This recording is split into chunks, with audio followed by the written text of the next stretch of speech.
দেখো আজ সকাল থেকে কেমন একটা কুয়াশা কুয়াশা মেঘলা ওয়েদার, না কেমন লাগছে যেন মনে হচ্ছে সকালই হয়নি, কিন্তু অনেকটাই বেলা হয়ে গেছে। আর এখানে গাছের ফুলগুলো দেখতে বেশ ভালোই লাগছে।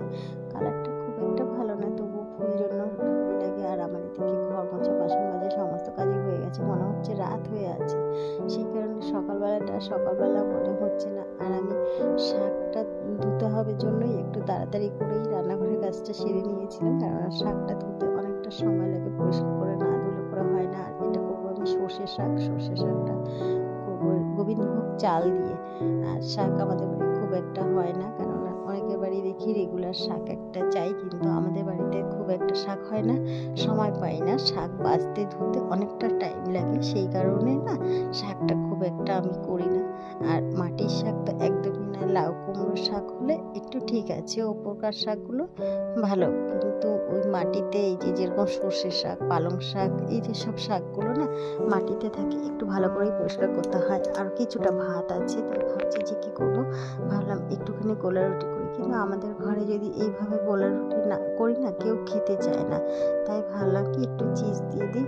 বড়রা তবুও বুঝতে পারে যে ঠিক আছে চলো, সময়ের অভাবে বলে যাই হোক না কেন খেয়ে নিই, কিন্তু সোনা বাবা খায় না, ওই কারণে ওকে এটা আমি চিজ দিয়েই করে দিলাম, যেটা ওই ব্রেড চিজ বলে, সেটাকে আমি এই পাটিসাপটার মতো করে দিয়েছি। আর করে দেরি করিনি, ঝটপট করে অল্প একটু টিফিন খেয়ে আমি রান্নাঘরে চলে গেছিলাম।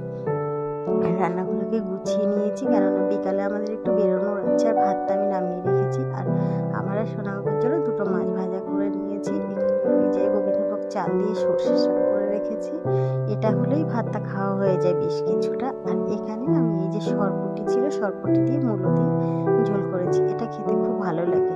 আর দেখো তাড়াতাড়ি করে ঝটপট করে খাওয়া দাওয়া করে নিয়েই না বেরিয়ে পড়েছি দুজনে।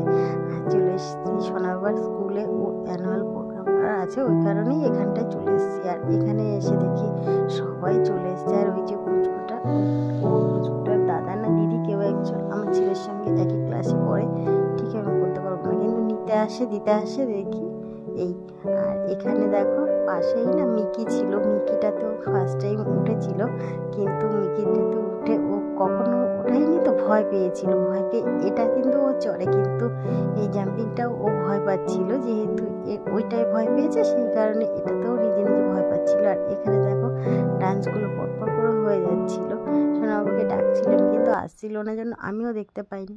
যাই হোক একটু বুঝিয়ে বাজিয়ে নিয়ে এসেছি, যেহেতু এখানে সামনে ড্রোনটা চালিয়েছিল।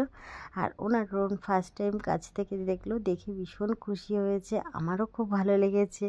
আমিও ফার্স্ট টাইমই বলতে পারো যে দেখলাম, কেননা আমি দেখেছি অনেক দূর থেকেই দেখেছি, কিন্তু এত কাছ থেকে। আর এই যে আমার সোনাবাবাদের এই যে এই আঙ্কেলটা বারবার করে ওদের জন্যই একটু ড্রোনটা নিচু করছিল, যাতে ওরা একটু সব বাচ্চারা মজা করে। আর সব বাচ্চারা ভীষণ মজা করছিল, এটাকে নিয়ে ধরতে চাইছিল, কিন্তু অতটাও নিচু না যে ওরা ধরতে পারবে, এই করেই ওদের টাইমটা কাটছিল। তারপরে তো খাবার দাবার ছিল, ওরা তো ওদের মতো করে, কিন্তু খাবারগুলো খুব একটা ভালো ছিল না, ওই যেমন হয় আর কি। সবার একটু চোখের খিদে তো থেকেই যায় না, কোথাও কিছু গেলে পরে খেতে তো লাগবেই, সেই কারণে। আইসক্রিমটা ছিল না, আইসক্রিমটা যেহেতু বাচ্চাটা ছিল, সেই কারণে হয়তো আইসক্রিমটা ছিল না।